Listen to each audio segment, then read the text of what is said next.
مولانا جب بیمار ہو گئے اس کے بعد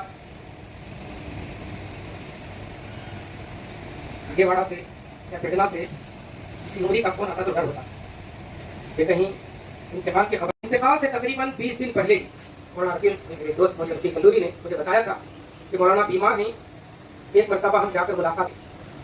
ہم تیار بھی ہو گئے, ذمہ داروں سے ہم نے کہا کہ مولانا سے ملاقات کے لیے جانا چاہیں, لیکن مولانا نے سے جب بات ہوئی, مولانا ثناء اللہ صاحب سے جب بات کی, مجھے رفیع صاحب کی, مولانا نے کہا کہ اگر آپ آنا چاہتے ہیں تو میری جو کتاب ہے اس کو ساتھ لے کر ہی.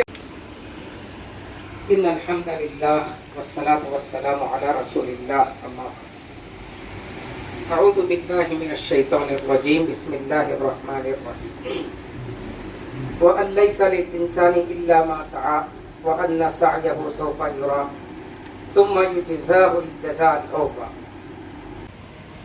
محترم علماء کرام اور مولانا محمد ثناء اللہ صاحب عمری رحمۃ اللہ علیہ کے فرزندان, آپ کے خانوادے کے تمام حضرات اور خواتین, مولانا جب بیمار ہو گئے اس کے بعد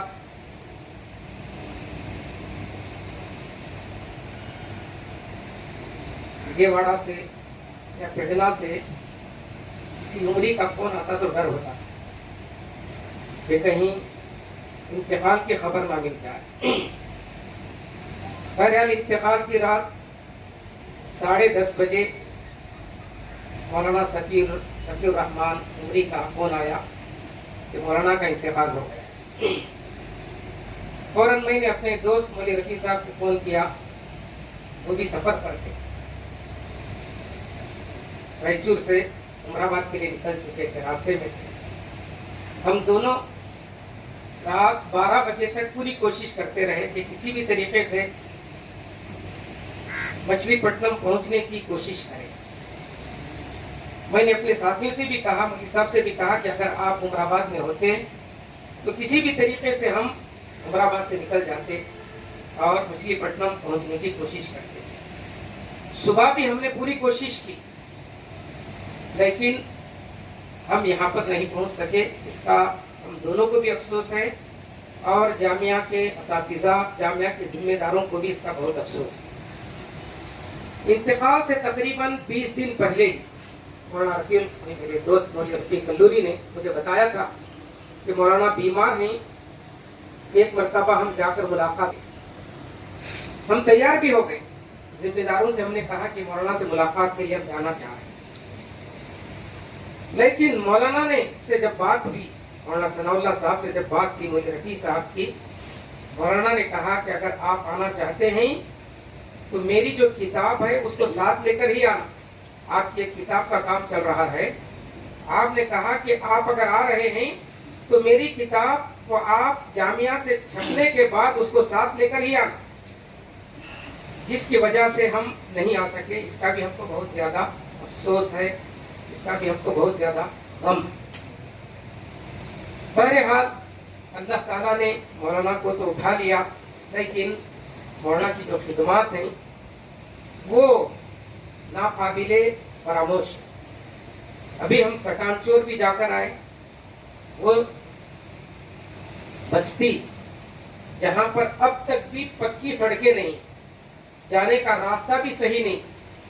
آج سے 80 سال پہلے مولانا یہاں سے عمر آباد آئے, وہاں پر تعلیم حاصل کیے. 70 سال پہلے عمر آباد اور آپ نے تعلیم حاصل کی, اور آپ کی زندگی کا سب سے اہم سبق جو میں نے محسوس کیا, بلکہ ہم سب نے محسوس کیا, وہ ہے آپ کی محنت. بڑے جفاکش تھے, پڑھنے کے زمانے میں بھی, پڑھنے کے بعد بھی. سکون کی زندگی وہ گزار سکتے تھے. خوب انہوں نے طالب علمی کے دور میں محنت کیا, اور اس قدر انہوں نے محنت کی کہ اللہ تعالیٰ نے انہیں دنیا میں عزت بھی عطا کی, دولت بھی عطا کی, علم بھی عطا کیا. وہ چاہتے تو سکون کی زندگی تھے. گورنمنٹ نوکری تھی ان کے, باہر امریکہ میں وظیفہ یاب تھے, امریکہ میں محنت کر رہے تھے, ملازمت کر رہے تھے. اپنے والد کو وہ اچھے سے آرام سے رکھ سکتے تھے، لیکن مولانا کی جو زندگی تھی، مولانا کے رگ و ریشے میں، آپ کے خون میں محنت شامل تھی۔ ہمیشہ محنت کرتے رہنا یہ آپ کی زندگی کا گویا کی مقصد تھا۔ آپ نے اپنی ساری زندگی آخری عمر تک محنت میں گزاری، اور آپ چاہتے تھے کہ آپ کی ذات سے قوم کو، ملک کو، ملت کو فائدہ، آپ نے فائدہ پہنچانے ہی کی کوشش کی، اور مرتے دم تک، آخری سانس تک آپ کی یہی کوشش رہی۔ یقیناً یہ بہت کم لوگوں کے حصے میں آتی، اس طرح کی محنت، اس طرح کی کوشش اور انتھک کوشش ہر کسی کے حصے میں نہیں آتی۔ ہمارا آپ سے تو بہت ہی ادنا تعلق ہے، ہم آپ کے شاگردوں میں بھی شمار نہیں ہوتے، لیکن ہمارا جو خیال آپ رکھتے تھے، ابھی جیسا کہ مولانا انعام الحق صاحب نے کہا، انعام اللہ صاحب نے کہا کہ ایک مرتبہ ہم آپ کے ساتھ آئے تھے، ہم آپ کے شاگرد بھی نہیں، میں مولانا زکریا صاحب، مولانا منیر الدین صاحب، مولانا دکتور الیاس ہاشمی صاحب، 4 لوگ ہم آئے تھے۔ 1 گھنٹہ پہلے ہی آپ آ کر اپنے برآمدے میں بیٹھ گئے۔ میرے عمر آباد سے، میں جس جامعہ سے پڑھا ہوں، وہاں کے لوگ آ رہے ہیں، وہاں کے اساتذہ آ رہے ہیں، 1 گھنٹہ پہلے آ کر بیٹھ گئے، ہمارا انتظار کرنے لگے۔ آپ نے ہماری ضیافت کی، اور جب ہم واپس چلے گئے تو مولانا سے پوچھتے ہیں کہ کیسے رہی میری ضیافت؟ کوئی بڑے لوگ تو نہیں تھے ہم، لیکن اس کے باوجود محض اس وجہ سے کہ ہم جامعہ دارالسلام سے آئے ہوئے، اور جامعہ دارالسلام سے آپ نے فیض حاصل کیا، اس کی وجہ سے ہمارا اتنا خیال آپ رکھتے تھے۔ تو اوروں کا جن سے آپ کے تعلقات تھے، جو آپ کے اساتذہ تھے، جو آپ کے رشتہ دار تھے، دوست و احباب تھے، ان سے آپ کے کیسے روابط ہوں گے، کیسے آپ نے ان کی خدمت کی، ان کی ضیافت کی، اس سے ہم اندازہ لگا سکتے ہیں۔ مولانا کی بڑی خوبیاں تھیں، تفصیل سے تو میرے دوست مولوی رفیع صاحب اس پر روشنی ڈالیں گے، بس 1-2 باتیں میں بتا کر اپنی بات ختم کروں گا۔ اللہ تعالیٰ نے اس دنیا میں ہم کو بھیجا ہے، سارے انسانوں کو اللہ تعالیٰ اس دنیا میں بھیجا ہے، ہر کسی کو اس دنیا سے جانا، کوئی بھی اس دنیا میں رہنے کے لیے نہیں آیا۔ اللہ تعالیٰ نے ہم کو یہاں پر بھیجا ہے تو آخرت کی تیاری کے لیے بھیجا ہے۔ دنیا سے جانے کے بعد انسان کو بس وہی کچھ ملنے والا ہے جو وہ اس دنیا میں آخرت کے لیے توشہ تیار کیا۔ اس اعتبار سے اگر ہم دیکھیں، مولانا کی زندگی بڑی قابل رشک ہے۔ آپ نے اپنی ساری زندگی ایسی خدمات انجام دی، ایسے کارنامے انجام دیے، آپ تو اس دنیا سے رخصت ہو گئے، مگر آپ کے یہ کارنامے، آپ کی یہ خدمات ہمیشہ باقی رہیں گی، اور آپ کی یہ خدمات آپ کے لیے صدقہ جاریہ بنے گی۔ جب تک آپ کی یہ تحریریں، جب تک آپ کی یہ کتابیں، اور آپ نے جو علمی ورثہ، علمی سرمایہ چھوڑا ہے، جب تک یہ باقی رہے گا، اس وقت تک مولانا کا نام باقی رہے گا۔ دنیا میں بعض ایسے اہل علم بھی جنہوں نے مولانا کو دیکھا نہیں، لیکن مولانا کی بہت ساری کتابیں پڑھی۔ دلی کے ایک صاحب، رشید ودود نام ہے، ان کا ایک واٹس ایپ میں ان کا ایک میسج آیا، انہوں نے مولانا کے بارے میں کہا کہ مولانا کو میں نے دیکھا نہیں، لیکن مولانا کی کتابیں میں نے پڑھی۔ انتقال کے بعد پہلی مرتبہ، وہ کہتے ہیں کہ انتقال کے بعد پہلی مرتبہ میں نے مولانا کی تصویر دیکھی، لیکن مولانا کے وہ اس قدر گرویدہ تھے، مولانا سے اس قدر متاثر تھے کہ مولانا کی جب بھی کوئی کتاب آتی تو ضرور اسے پڑھا کرتے۔ یہ 1-2 نہیں، صرف ہندوستان نہیں، ہندوستان کے علاوہ پاکستان اور جہاں بھی اہل علم اور اردو دان طبقہ ہے، وہ سب مولانا کا قدردان ہے، مولانا کی کتابوں کا قدردان ہے، اور مولانا کی تحریروں کو پڑھتا ہے اور بڑے شوق سے پڑھتا ہے۔ یہ سب حقیقت میں مولانا کے لیے ذخیرہ آخرت ہے، اور مولانا کے لیے صدقہ جاریہ۔ اور سب سے اہم چیز، آپ جو کہ مولانا کے خاندان والے ہیں، اور ان میں مولانا کے بیٹے اور بیٹیاں بھی ہیں، یقیناً یہ آپ حقیقت میں مولانا کے لیے صدقہ جاریہ۔ اور آپ اگر مولانا کے حقیقی بیٹے ہیں تو ہم مولانا کے روحانی بیٹے ہیں۔ آپ کی جیسے